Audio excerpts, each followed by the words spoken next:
हाय। सो आप इस वीडियो को देखने के बाद हमारी लास्ट की 2 वीडियो ज़रूर देखें। इस वीडियो में हम यमुना एक्सप्रेसवे के बारे में बात करेंगे, लेकिन इस टॉपिक के ऊपर बात करने से पहले I want to address few things. But पहले आप ये बताएं कि क्या आप ये मानते हैं कि अगर आज पूरे वर्ल्ड में आप किसी से भी पूछेंगे which country to invest in, everybody will say India. अब इसमें किसी को डाउट नहीं है कि इंडिया का टाइम चल रहा है, इंडिया इज़ ग्रोइंग, यहाँ के लोग और इन फ्यूचर ज़्यादा कमाएंगे, ज़्यादा स्पेंड करेंगे, इंडिया का रियल एस्टेट भी ग्रो कर रहा है, ओवरऑल इंडिया का जीडीपी ग्रो कर रहा है। But I can see specifically on YouTube कुछ लोग अपने पर्सनल बेनिफिट के लिए नोएडा को, यमुना एक्सप्रेसवे को एक अलग वे में प्रेजेंट करने की कोशिश करते हैं। पिछले 4 साल से ये बता रहे हैं कि नोएडा में प्राइसेस नहीं बढ़ेंगे जस्ट बिकॉज अपने 2-4 फ्लैट अपने एरिया में बेचने हैं, इसलिए इस तरीके से पोर्ट्रे करते थे नोएडा को। लेकिन अगर आप एब्सोल्यूट टर्म्स में देखेंगे तो गुड़गांव से ज़्यादा रिटर्न्स नोएडा में लोगों को मिले हैं। तो अब नया लेकर आए हैं कि नोएडा में यूपी के लोग ही रहते हैं, सिर्फ डीएलएफ का 100 करोड़ के अपार्टमेंट सिर्फ गुड़गांव में ही लॉन्च हो रहे हैं। नोएडा में आम्रपाली जेपी के प्रोजेक्ट जब डिलीवर होंगे तो काफ़ी सप्लाई यहाँ पे इंक्रीज हो जाएगी। न्यू नोएडा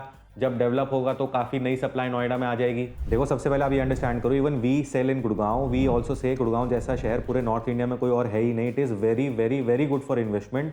टॉप कंपनीज हैं गुड़गांव के अंदर, लेकिन गुड़गांव के अच्छा होने के लिए नोएडा को खराब होने की जरूरत नहीं है। आप इकोनॉमी की, शहर की, कंट्री की डेवलपमेंट इस चीज से नापेंगे कि गुड़गांव में 100 करोड़ के 250 फ्लैट्स लॉन्च हुए हैं, या फिर आप डेवलपमेंट इसको बोलेंगे कि 21,000 हेक्टेयर का area, almost 200 square kilometre new Noida के अंदर जो एरियाज आ रहे हैं, जहां गरीब किसान, मिडिल इनकम लोग थे, अब वहां इंटरनेशनल स्टैंडर्ड का इंफ्रा आएगा, इंडस्ट्रीज आएंगी, लॉजिस्टिक्स हब, टॉप कंपनीज आएंगी, कितना नया एम्प्लॉयमेंट क्रिएट होगा, कितना मिडिल क्लास लोगों के लिए नई जॉब अपॉर्चुनिटीज, नए स्टार्टअप की अपॉर्चुनिटीज क्रिएट होंगी। आप ये कमेंट्स में बताएं कि इकोनॉमी की ग्रोथ आप दोनों में से किस एग्जाम्पल को ज्यादा कंक्रीट मानेंगे। जब तक इंडिया का lower income group, middle income group, small and medium businesses, नए स्टार्टअप्स, इन लोगों को नई अपॉर्चुनिटी, जब तक इन लोगों की इनकम नहीं इंक्रीज होगी, ना तो India as a country grow करेगा और ना ही real estate as an industry grow करेगा। किसी भी शहर की ग्रोथ सिर्फ महंगे अपार्टमेंट्स लॉन्च होने से, जो ऑलरेडी रिच हैं वही अफोर्ड कर सकें, इससे नहीं आएगी। ग्रोथ एक्चुअल आएगी कि जो लोग आज अफोर्ड नहीं कर पा रहे हैं, आज से 5 साल बाद, 10 साल बाद वो लोग भी अफोर्ड कर पाए बड़े शहरों के अंदर रियल एस्टेट की इन्वेस्टमेंट। ऐसे इंडिया ग्रो करेगा। अगर आपने कुछ लोगों के इन्फ्लुएंस में आके, इन टोटल अगर 10 लोगों ने ही सही यमुना एक्सप्रेसवे पे स्पेसिफिकली, नोएडा में स्पेसिफिकली अगर इन्वेस्ट नहीं किया इन लास्ट 3-4 ईयर्स, इतना कैपिटल एप्रिसिएशन लूज किया उन्होंने, उनके कहने पे गोदरेज के सोनीपत में जाके प्लॉट ले लिए यमुना एक्सप्रेसवे को छोड़ के, तो आप सोचें जितना लॉस हुआ है कैपिटल एप्रिसिएशन का जो यहां मिल सकता था, तो ऐसे लोगों के साथ क्या करना चाहिए ये आप कमेंट्स में बताएं। Anyways, coming back to our topic, लेकिन मैं एक चीज हमेशा बोलता हूं कि आप सबकी सुने, बट एट द एंड आप खुद एक इन्फॉर्म डिसीजन लें। अब हम यमुना एक्सप्रेसवे को अंडरस्टैंड करते हैं 4 पार्ट्स में। सबसे पहले पार्ट में हम बात करेंगे कि एक्चुअली में इस एरिया में एक इंटरनेशनल एयरपोर्ट की, यानी Noida international airport, Jewar airport की रिक्वायरमेंट एग्जैक्टली क्या थी। सेकंड पार्ट में हम बात करेंगे कनेक्टिविटी ऑफ यमुना एक्सप्रेसवे की, which is very very very important metric in real estate investment की। उस लोकेशन के अंदर बाकी शहरों से, बाकी जहां पे एम्प्लॉयमेंट है, किस तरह की कनेक्टिविटी है और किस तरह की कनेक्टिविटी आने वाली है। थर्ड पार्ट में हम बात करेंगे major developments around Yamuna expressway, और fourth part of the video में हम यमुना एक्सप्रेसवे मार्केट का कंक्लूजन देंगे। So first part of the video, Noida international airport, Jewar airport की एग्जैक्टली रिक्वायरमेंट इस लोकेशन में क्यों थी, क्योंकि ये इंडिया का सबसे बड़ा इंटरनेशनल एयरपोर्ट और वर्ल्ड का 3rd लार्जेस्ट एयरपोर्ट रहेगा। इस एयरपोर्ट को बनाने का बजट इंडिया की कुछ स्टेट्स के एनुअल बजट से ज़्यादा है। ऑलमोस्ट 30,000 करोड़ गवर्नमेंट यहाँ स्पेंड कर रही है। देखो, इंडिया एक डेवलपिंग नेशन है, अनलाइक यूएस और चाइना।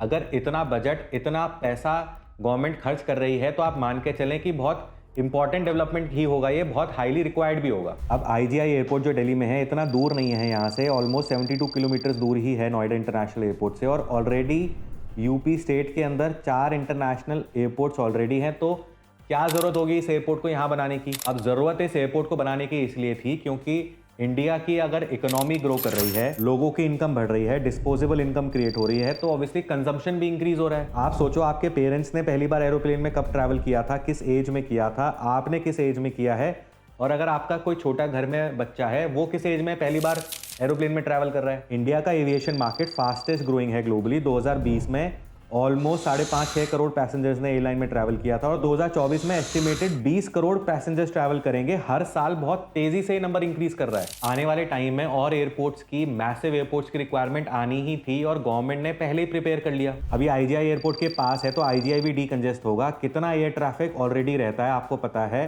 पीक आवर्स में आईजीआई एयरपोर्ट के अंदर और बाहर भी ट्रैफिक रहता है, सर्विसेज हैम्पर होती हैं, फ्लाइट डिले होती हैं। और पर्टिकुलरली जेवर में बनाने का रीजन ये है कि एक तो यहाँ पे लैंड की अवेलेबिलिटी थी, आसपास का इंफ्रास्ट्रक्चर बहुत अच्छा था, एक मास्टर प्लान का पार्ट है, प्रॉपर प्लानिंग हो रखी है शहर की, नोएडा के पास है। और सबसे मेन रीज़न ये भी है कि वेस्टर्न यूपी के अंदर जितने भी शहर आते हैं, ऑलमोस्ट 7 से 8 करोड़ लोग हैं यहाँ पे, इनकी भी ऑब्वियस रिक्वायरमेंट है। और यहाँ से proximity to Agra and Vrindavan, जिससे आने वाले टाइम में काफ़ी टूरिज्म को भी बूस्ट मिलेगा। जो लोग इंडिया के बाहर रहते हैं स्पेसिफिकली, उनके लिए आगरा आना और उनके लिए वृंदावन आना काफ़ी आसान हो जाएगा। अब आप देखो, नोएडा इंटरनेशनल एयरपोर्ट को यूरोप का बेस्ट ज्यूरिक एयरपोर्ट बना रहा है, क्योंकि हमारी गवर्नमेंट वर्ल्ड क्लास स्टैंडर्ड का बनाना चाहती है। टाटा इसकी कंस्ट्रक्शन कर रहा है। पूरा डिजिटलाइज्ड पेपरलेस एयरपोर्ट होगा, ये हैसल फ्री ट्रैवल टाइप का एयरपोर्ट होगा, लंबी लाइन वगैरह में नहीं लगना पड़ेगा। और आई एम श्योर आपको पता ही होगा कि यहाँ पे प्रोडक्ट स्पेसिफिक इंडस्ट्रियल सेक्टर्स हैं आसपास। आने वाले टाइम में इंडिया का मेजर इंपोर्ट एक्सपोर्ट इसी लोकेशन के आसपास से होगा। कोई बाहर से इंपोर्टर आया, उसको एग्जैक्टली पता है कि वो यमुना एक्सप्रेसवे के कौन से इंडस्ट्रियल सेक्टर में जाएगा। जहां एक प्रोडक्ट कोई इलेक्ट्रॉनिक्स लेने आया फॉर एग्जांपल, तो उसको पता है सारे इलेक्ट्रॉनिक्स के मैन्युफैक्चरर्स किस एरिया में है। वो आएगा, अपना ऑर्डर प्लेस करेगा और फ्लाइट लेके वापस चला जाएगा। अब second part of the video में हम बात करते हैं कनेक्टिविटी की। और आपको पता ही होगा कि कनेक्टिविटी ही मेन गेम है रियल एस्टेट में। इस लोकेशन से ना सिर्फ दिल्ली, वेस्टर्न यूपी की सारी सिटीज, नोएडा, गाजियाबाद, इवन फरीदाबाद वालों के लिए बहुत बेनिफिट होगा। और आप ये देखें, डीएनडी जहां दिल्ली नोएडा का बॉर्डर है, वहां से नोएडा इंटरनेशनल एयरपोर्ट तक it is completely red light free. और रोड इंफ्रा और कनेक्टिविटी के अलावा बुलंदशहर के चोला स्टेशन से हरियाणा पलवल के रुंडी स्टेशन तक 60 किलोमीटर की रेलवे लाइन बनाई जा रही है, और वो भी अंडरग्राउंड, जो कि नोएडा इंटरनेशनल एयरपोर्ट से पास होगी। और आप लोग जानते ही हैं, यमुना एक्सप्रेसवे दिल्ली मुंबई एक्सप्रेसवे से भी कनेक्ट करेगा। इनफैक्ट नोएडा इंटरनेशनल एयरपोर्ट को आईजीआई एयरपोर्ट से भी कनेक्ट करा जाएगा। यहाँ पे रैपिड रेल भी आएगी, पॉड टैक्सीज आएंगी, इलेक्ट्रिक ट्रेन्स थोड़ा लाइट रहेंगी, जो विद इन यमुना एक्सप्रेसवे के सेक्टर्स में मूव करने के लिए एयरपोर्ट से बनाई जा रही हैं। तो काफ़ी अच्छी कनेक्टिविटी आनी है यहाँ पे इन फ्यूचर। और आपने लेटेस्ट में शायद सुना भी होगा, गाजियाबाद से via Noida extension and greater Noida Yamuna expressway तक की मेट्रो लाइन भी पास हो चुकी है। और जैसा मैंने वीडियो में पहले भी बताया कि आगरा की और वृंदावन की प्रॉक्सिमिटी की वजह से मेजर टूरिज्म को भी बूस्ट मिलेगा। तो cutting the long story short, connectivity को लेके हर 3 महीने के अंदर एक नई डेवलपमेंट यहाँ पे आ रही है। आप ये मान के चलें कि इंडिया का सबसे बड़ा इंटरनेशनल एयरपोर्ट हर जगह से बहुत अच्छे तरीके से कनेक्ट किया जाएगा, via railways, via metros and other platforms and expressways as well. In short, जो लोग यहाँ रहेंगे कल को आने वाले टाइम में, अगर वो आधे घंटे में, 1 घंटे में via best quality world class level का पब्लिक ट्रांसपोर्ट, बहुत अच्छा रोड्स का नेटवर्क, अगर वो अपने बाकी एरियाज में ट्रैवल कर पाएंगे, तो यहाँ पे डिमांड आगे आने वाले टाइम में बहुत क्रिएट होनी है। अब हम third part of the video में बात करते हैं major developments in and around Yamuna expressway. अब जैसे आप सुन रहे हैं कि यमुना एक्सप्रेसवे पे मेजरली इंडस्ट्रियल सेटअप ज़्यादा हो रहा है, तो इंडस्ट्रियल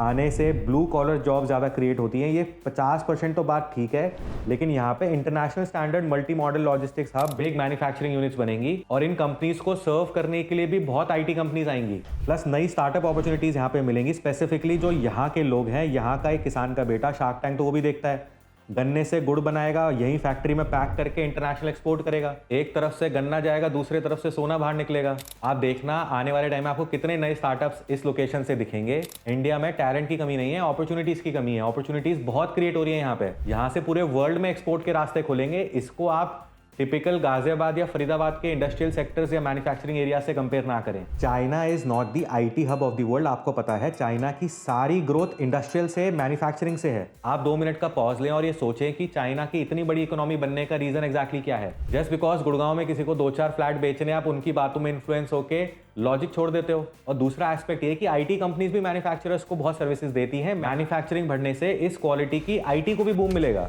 आपने सुना भी होगा, American, Korean, Japanese city LOI भी साइन कर चुकी है यमुना अथॉरिटी। वो अपने आप में एक अलग कॉन्सेप्ट है कि 500,000 एकड़ जापानीज कंपनीज यहाँ पे लैंड ले रही हैं। वो अपनी मैन्युफैक्चरिंग यूनिट भी अंदर ही बनाएंगे, अपने ऑफिसेज, अपने मॉल्स, अपने रेस्टोरेंट, स्कूल्स, रेजिडेंसेज, वो पूरा अपना इकोसिस्टम डेवलप करेंगे यहाँ पे। और काफ़ी लोगों को ये भी मिसकंसेप्शन है कि Noida international airport, Jewar airport एक कार्गो एयरपोर्ट है, लेकिन ऐसा नहीं है। ये एक इंटरनेशनल एयरपोर्ट है जहाँ पे कार्गो की फैसिलिटी भी रहेगी। अभी रिसेंटली अरुणवीर जी एनडीटीवी के रियल एस्टेट कॉन्क्लेव में आए थे। आप चाहें तो वो वीडियो पूरी देखें, बहुत अच्छी वीडियो है वो भी। और जैसा उन्होंने ही बताया कि अप्रैल 2025 के अंदर पहली फ्लाइट ऑपरेशनल हो जाएगी और फर्स्ट डे से ही इंटरनेशनल ट्रैवल भी इस एयरपोर्ट से शुरू होंगे, सिंगापुर, दुबई, ज्यूरिक के लिए भी इनफैक्ट। और आप ये भी अंडरस्टैंड करें, अगर इस एयरपोर्ट को ज्यूरिक एयरपोर्ट बना रहे हैं, वही इसको मैनेज करेंगे, तो उनकी कमाई तभी होगी जब यहाँ पे फ्लाइट्स लैंड करेंगी, वो उसका रेंट पे करेंगी। जितनी ज़्यादा फ्लाइट्स यहाँ से गुजरेंगी, यहाँ पे रुकेंगी, उतना ही ज़्यादा ज्यूरिक को रेवेन्यू आएगा। और यूरोपियन एज एन यूनियन भी काफ़ी स्ट्रांग है, तो आप देखेंगे मेजर यूरोप की फ्लाइट्स आपको यहीं से उड़ती हुई दिखेंगी। ताइवान की एक कंपनी है फॉक्सकॉन और HCL ने जॉइंट वेंचर में यहाँ पे लैंड लिए है। They are setting up assembly and testing unit for semiconductors also. अब आप बताओ, इस तरह के मैन्युफैक्चरिंग यूनिट में भी सिर्फ ब्लू कॉलर जॉब्स ही क्रिएट होंगी। वो अनिल कपूर और श्रीदेवी की एक मूवी आई थी, उस तरह का माहौल होगा यहाँ के मैन्युफैक्चरिंग प्लांट्स में। इंजीनियर्स सिर्फ मैकेनिकल और IT इंजीनियर्स नहीं होते, इलेक्ट्रॉनिक्स और मैकेनिकल भी इंजीनियर्स ही होते हैं। और फिल्म सिटी की अगर बात करें तो आपने सुना ही है कि बुटानी और बोनी कपूर के जॉइंट वेंचर ने फर्स्ट फेज को डेवलप करने फिल्म सिटी का टेंडर लिया है। तो फिल्म सिटी में हम ये नहीं कह रहे कि पूरा बॉलीवुड यहाँ उठ के आ जाएगा। पहली बात तो ये, बॉलीवुड खुद ही आजकल आप देखेंगे काफ़ी लोग मूवीज़ देखने नहीं जाते हैं। मेजरली कंटेंट का कंजम्पशन यूट्यूब और OTT प्लेटफॉर्म्स पर भी काफ़ी शिफ्ट हुआ है। तो इस फिल्म सिटी से जो नॉर्थ इंडियंस फिल्म मेकिंग के अंदर या कंटेंट क्रिएशन के अंदर जाना चाहेंगे, वो इस फिल्म सिटी को यूज़ करेंगे। उनको मुंबई जाने की जरूरत नहीं पड़ेगी। यहाँ पे हर तरह के sets, movie production, video production से रिलेटेड सारा इकोसिस्टम डेवलप होगा। अब fourth part of the video में हम बात करते हैं कंक्लूजन की कि करना क्या है, यहाँ पे क्या इन्वेस्टमेंट करनी चाहिए या नहीं करनी चाहिए। तो सबसे पहले तो मैं ये बोलूँगा कि अरुण वीर जी जो CEO हैं Yamuna expressway industrial development authority के, हमें as a country, as a city इस तरह के गवर्नमेंट ऑफिसर्स की ज़रूरत है।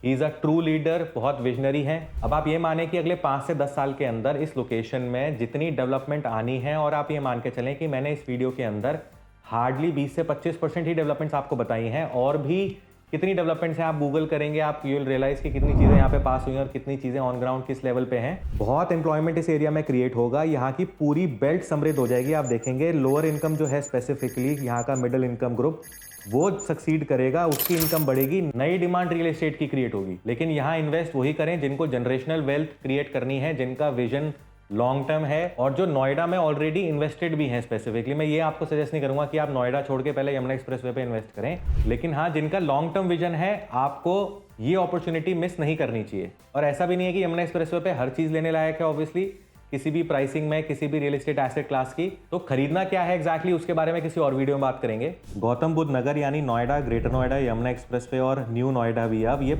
आने वाले टाइम में इंडिया की one of the top city होगी। और जो लोग ये सोचते हैं कि अच्छा इंफ्रा होने से कुछ खास फर्क नहीं पड़ता, गुड़गांव में पानी भरता रहे, ट्रैफिक हो या ना हो, कोई फर्क नहीं पड़ता, ऐसा बिल्कुल भी नहीं है। सिंगापुर, दुबई अच्छे इंफ्रा, अच्छे नीयत की वजह से ही इतनी जल्दी ग्रो हुए हैं। आप बेतुकी बातों में ना आए, आप खुद अपना डिसीजन अपने दिमाग से सोचें, और आप ये भी डिसाइड करें कि आपको राय भी किससे लेनी है। या तो जिसको रियल एस्टेट में बेचने का काफ़ी एक्सपीरियंस हो, या फिर रियल एस्टेट से अच्छा पैसा कमाया हो, ऐसे किसी आदमी से आप राय लें। जैसे मैं लोगों को हमारे कमेंट बॉक्स में भी देखता हूँ, दूसरे लोगों से पूछते हैं कि मैंने ये लिया है, कैसा है ये, और जिस अननोन आदमी से राय ले रहे हैं वो पता नहीं कोई 20 साल का लड़का हो। I know lot of investors जिन्होंने 3-4 साल के अंदर यहाँ पे 10, 12, 15 करोड़ रुपए इन्वेस्ट किए यमुना एक्सप्रेसवे मार्केट के अंदर। आज वो 40-50 करोड़ के एसेट पे बैठे हैं, और यहाँ के एसेट बेच के अब ले लेंगे वो DLF हार्बर, 8 करोड़ का फ्लैट, 2-2.5 करोड़ का प्रीमियम भी देंगे, 6 करोड़ की, 5 करोड़ की लैम्बोर्गिनी उरस भी खरीद लेंगे, बाकी पैसे से अपना रेंट भी बना लेंगे। तो आप क्रेडिबल लोगों से राय लें और अपनी समझ से इन्वेस्ट करें। और मैं ये बिल्कुल नहीं बोल रहा कि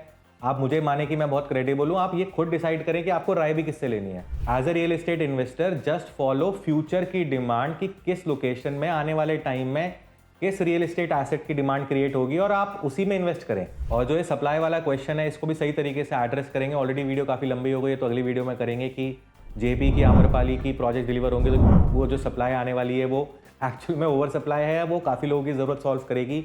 प्लस न्यू नोएडा की सप्लाई के बारे में, वहाँ पे एक्चुअली प्लानिंग क्या है, इसके बारे में किसी और वीडियो में बात करेंगे। और आप अपने आसपास भी ऐसे लोग देखते होंगे जो आज 60 साल 65 साल की उम्र में है, जिन्होंने 20 साल पहले, 25 साल पहले नोएडा में, गुड़गांव में, गाजियाबाद में, इनफैक्ट कहीं पे दिल्ली में थे। फॉर एग्जांपल दिल्ली में कोई चीज़ की दुकान करते थे और बाहर जाके कुछ इन्वेस्टमेंट करी, और आज वो बिजनेस उनका सर्वाइव नहीं कर पाया, बिजनेस उनका बंद हो चुका है। लेकिन सिर्फ पुरानी 20 साल 15 साल पुरानी इन्वेस्टमेंट की वजह से आज भी एक अच्छी लाइफ जी पा रहे हैं। तो आई होप आपको ये वीडियो इन्फॉर्मेटिव लगी होगी। अगर ऐसा है, make sure you like this video and subscribe to our channel as well.